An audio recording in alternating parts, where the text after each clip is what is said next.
dañ bëgg ñu nekk leen ci ay fitna di rey seen ay doom. non xaaruñu loolu ci ñun. oui mais dafa am loo xam ne aussi gis nañ ko à l'Assemblée nationale muy il y a de cela quelques jours lundi bi passé question d'actualité premier ministre ñëw 2 fois bi nga xamee ne ci la toog ak léegi ci lañ leen installé ak léegi mais yow bokk nga ñi nga xam ne yow yaa ko interpellé woon à l'Assemblée nationale jour bi muy def déclaration de politique générale am est-ce que bi nga gisee 2 yi nga xam ne moom la fa jotee ñëw am nga ci satisfaction. oui globalement am naa ci satisfaction mais aussi am naa ci lu ma xaw a naqari li ma xaw a naqari rek lenn la rek mooy incompréhension bi am ak parfois écart de langage yi am jaru ko bu fekkee ni rek ñun ñëpp peuple moo ñu tax parce que man bi ma koy def dafa ma ko pour ñuy saagante wala pour ñuy xuloo non man dama ko def parce que dama jàpp ni c'est le règlement intérieur de l'Assemblée nationale moo ko bi c'est Doudou Wade président Doudou Wade moo proposé loolu dans notre règlement intérieur en 2010 yàlla di dof ba bu ñu ko mettre en œuvre bi buñ jon ñëwee xam ne ko jéem a def yàlla na ko yàlla yërëm mais après dafa arrêté mais lii dañ ko war a respecter c'est une loi oui c'est une loi organique lii dañ ko war a respecter alors ci loolu laa ni comme engagé woon naa pour que le contrôle redevienne une réalité à l'Assemblée nationale parce que bu contrôle doxee gouvernement bi dina dox parce que gouvernement boo leen di contrôler mu leer leen bu ñëwee assemblée leen di contrôler ils seront obligés de travailler mais suñu liggéey réew mi dox et c'est pourquoi j'ai interpellé le premier ministre bi ma ko interpellé mu nangu ko ma koy remercier ci loolu parce qu'il n'était pas obligé parce que constitution dafa wax d'un commun accord tey su premier ministre nangul woon ñëw kenn mënu ko ko obligé parce qu'il faut ñu waxtaan mais moom bi ma ko waxee daf ko nangu ma koy remercier ci loolu mais du pour ñu ñëw di xuloo pour ñu ñëw di saaga nañu poser une question mu tontu techniquement parlant lan mooy intérêt réew mi lan mooy intérêt askan mi mu wax lii la ci gouvernement bi def boo ci kontaanul nga wax ko ni ko kontaanuma ci loolu maintenant nag mën nañu améliorer condition bi parce que le règlement intérieur moom la wax loolu aussi il faut ñu réformer ko parce que wax nañ ko ci 92 bi rek mais waxuñu nan lañ koy defee kan mooy jël parole nan la koy jëlee ak fan la koy jëlee donc c'est la conférence des présidents moo koy organiser bi mu ko organiser jox nañu deux prises de parole jox ko opposition bi comment dire takku wàllu ba pare ñoom ñu am 10 maintenant ça fait 14 léegi nag indi na coow parce que à un moment donné il y a un groupe qui a pensé que dafa war a boycotter boycotter nañ ko mais globalement pour man c'est un bel exercice début nag mënul yomb tey jii lii am guiténgaas bi am entre certaines personnes à l'Assemblée nationale jàpp naa ni début bi la mais suñu defee 3 4 séances 5 séances débat yooyu dootu ku fi taxawati wax loolu sax Sénégal naan fii may ñu jàmm nag finalement ñun dañu bëgg ngeen wax ñu ci suñu ay problème mais début bi man jàpp naa ni pour le moment on a 2 séances mais ça se passe bien et ma ciy féliciter di ci remercier premier ministre le fait que mu accepté ñëw et puis tous les collègues yi nga xamante ni jàpp nañ ni war nañ dem assemblée liggéey man gëwuma moo tax j'ai refusé bi ñuy waxu boycott bi j'ai refusé catégoriquement parce que boycott bi d'abord boycott bi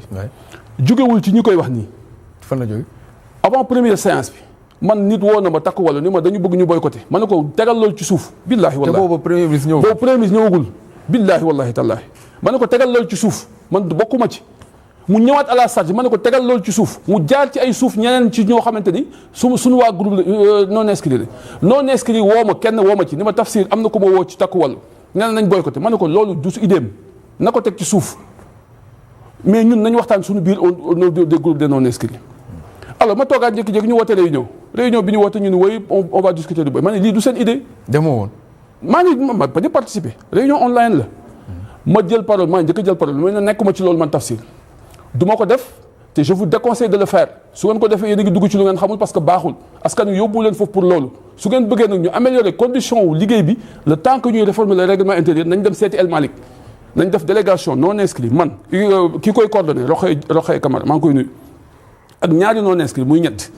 ñu boole ci Aïssata Tall Sall président du groupe Takku Wallu plus 2 députés ñu dem seeti ko waxtaan ak moom ne ko nañu bëgg ñu améliorer les conditions d'organisation de la question d'actualité au gouvernement ñu ne duñ ko def man ne leen nag yéen a ngi dugg ci lu ngeen xamul parce que pour la première fois ñu waxu ay majorité ak ay yooyu suñu biir non inscrit parce qu'on a toujours travaillé au consensus mais comme loolu ngeen bëgg mais dem leen ndekete ñoom convoqué nañ seen conférence de presse man yëguma ci dara ni convoqué nañ conférence de presse le lendemain te pourtant la veille lañ def réunion groupe bi des non inscrits man yëgumoon ni def nañ ko loolu alors ñu dem ni dañuy boycotter l'opposition parlementaire moi je suis de l'opposition mais je ne boycotte pas d'abord parce que jànguma ko ci politique deuxièmement cette idée là vient de Doudou Wade ñun ñoo indi question d'actualité ñun le PDS ñun ñooy le comment dirais-je le père de cette affaire là donc mënuñu ñëw di ko boycotter beneen bi ci topp mais boycott pour lan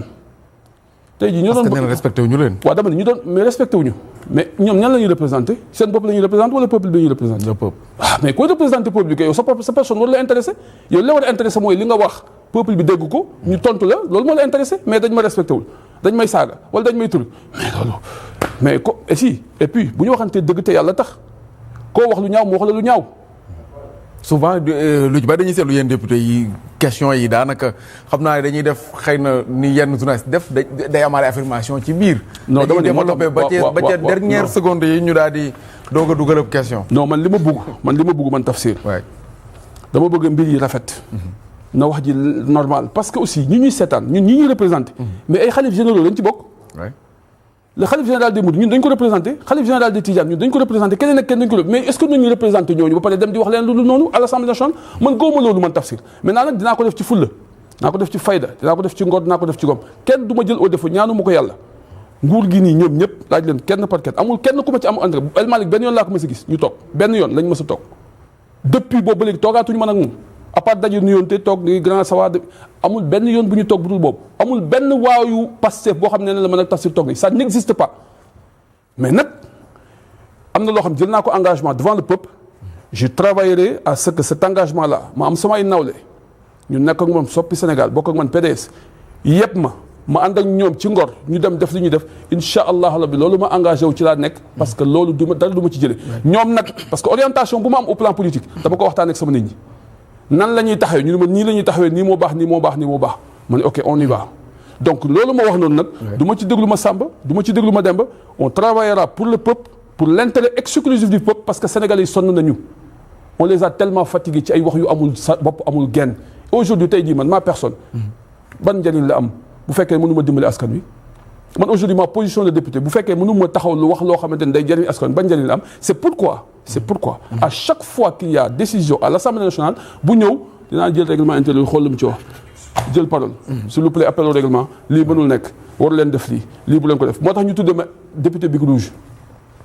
ne Tafsir day corriger rek moom saa yu ñëwee mun la noo lii ma parce que je suis à cheval sur d'abord le règlement intérieur mais je suis à cheval sur li nga xam ne laa jàpp ne moom moo baax pour ñu war ko def. mais nit ñi aussi ñu ngi lay xaar ci ay proposition quand même parce que souvent dañuy dégg député yu bari di wax ci seen i gox di def même ay questions écrites au gouvernement lenn ci ay jafe-jafe yoo xam ne xëy na dañ leen koy àggee ak yooyu noonu mais man boog ci li ma parce que du ma ne amul mais gisuma ko. gisoo comme yenn yooyu noonu nga xam ne dañuy gis ay député di ko faral di def. li ngay gën a gis yaa ngi wax daan Bic Rouge loolu laa la dara da laaj déjà parce que li ngay gën a faral di àddu mooy wàllum droit règlement bi luy doxal Assemblée nationale mais parce que cadre bi ngay liggéey su normalugul mënoo liggéey aujourd'hui te il faut ñu régler cadre bi mais terewul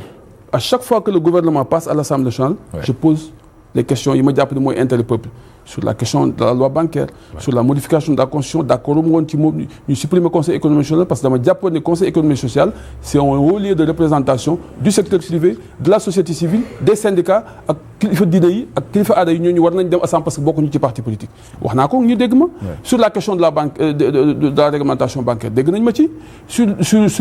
beaucoup de questions yoo xamante ni ñëw na à l'Assemblée nationale man joxe naa ci sama xalaat ni lii moo baax ci réew mi maintenant nag quant à introduire c'est vrai que duduwaat mu ngi ma ci sonn bind naa ci yu bari nag dudu mu ngi ma ci sonn ne ma Tafsir gisaguma nga dugal lii gisaguma nga dugal laa mais moom xam nga dafa ma yéene ba nga xamante ni dafa bëgg ma tellement ma réussir ba nga xamante ni dafa may surveiller comme du lait sur le feu mais nee naa ko monsieur le président yooyu bind naa ko ba pare mais dafa nekk ci processus bu ñu nekk nii rek parce que dañu dugg assemblée rek enchaîner imagine ñu boole ci comité yooyu yëpp nga war a liggéey bon finalement c'est pas parce que ça ne me préoccupe pas ça me préoccupe mais d'abord dama bëgg le cadre ñu organiser ko ba mu normal ba nga xamante ni jiixi jaaxa dootu am ci règlement intérieur et puis li nga xamante ni moom mooy suñu mission constitutionnelle ñu mën ko def le premier ministre bi muy wax ci wàllum yenn institution yeeg yooyu noonu boole geeg ni ñu koy réformer ak yooyu yow la cité ne comme bi nga ko proposé après ñu dem ñoom biñ xalaatee aussi xam ne lii war nañ ko mën a def ñu indiwaat ko loolu qu'est-ce que lan lay def si yow en tant que député nga def une proposition nga gis que ni finalement ñu nga xam ne say adversaire lañ sax déglu nañ ko bon du ma def lu dul rafetlu ko parce que nit aussi bu la defalee taraanga boo dee nit ak loo mën nekk adversaire war nga ko mën a reconnaître pour man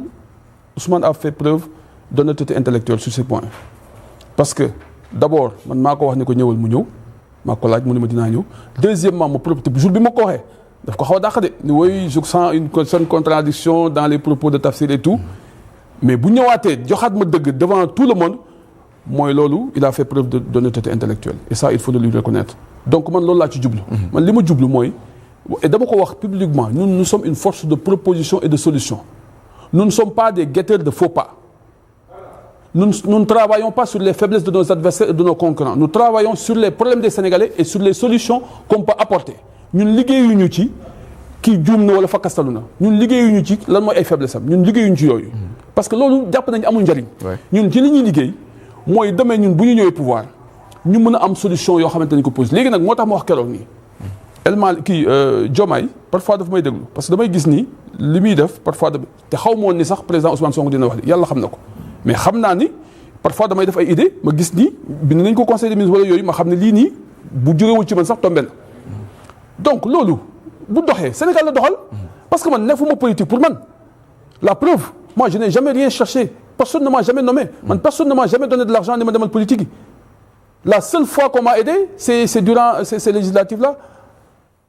amul benn yoon bu la nit mën a wax du ministre Abdoulaye Wade du député du kenn ku la mën a wax jël naa 1 franc jox ko taf pour mu politique ça n'existe pas sequma ko kenn fii mais c'est parce que je fais de la politique pour mon pays et je travaillerai pour que ce pays là soit un pays développé wax naa leen sama maam yëpp ay maamu imam lañ fii lañ dëkk man dama bokk ak Serigne Touba bokk ak El Hadji Malick bokk ak waa Cissé Pili yi bokk ak Cissé Diabal bokk ak waa ñëpp laa bokkal fii Sénégal ñoom ñooy samay ay maam bokk ak Diarra Bousso ñoom sax ñooy samay maam waaye réew moom man dinaa toog mu yàqu wala dinaa foog lu baax wala ma def ko fi ñëw du ma ko def je le ferai pas et je travaillerai avec ñi ma nekkal parce que ñoo bokk même conviction te ki ñu formé politique bu Abdoulaye Wade il a tout fait pour ce pays il s'est sacrifié léegi nag loolu la ñuy continuer def te ñu ci jublu jaamu yàlla maintenant nag ku ñuy xaar ci wax lu ñaaw wala def lu ñaaw dooñu ci fekk parce que amul njariñ ana ñu fi doon def tey ji ñi fi jóge àdduna yëpp te doon def politique tey nekk alaxira lu ñu fi deful woon ci lu baax ñu koy leccu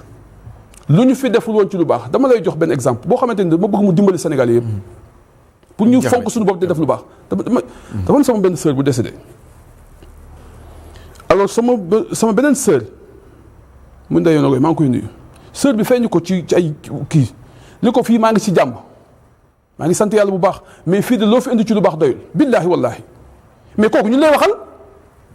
mais est-ce que jar na def lu bon fii parce que suñu borom daf ni fal yatanaafasil mutanaafisuuna nekk leen ci lu baax compétir leen pour loolu fastabixul xayraat ay na maa tàkkunu na ngeen daw continuer di daw ci sama rakk bi nekk ab moo la wax ni moo nekk Espagne nekk fa imam moo ma dimbali sax ci loolu parce que daf ni ma mais bàyyi tam maa ngi doog a dégg wala si jaxala lakum l-arda zalulan famshuu fii manaakibihaa nee na dox leen ngeen wuti li ngeen di lekk waaye ci ngëneel ak mbaax mu ni fastabixul xayraat na ngeen daw ngeen wuti ko compétir leen waaye mais ñun ci loolu lañ nekk tant que nag mu ngi ñuy dimbali ci loolu la ñu nekk lu yàlla dogal ci ñun nag dañ koy nangu lu mu ñu jox ñu jël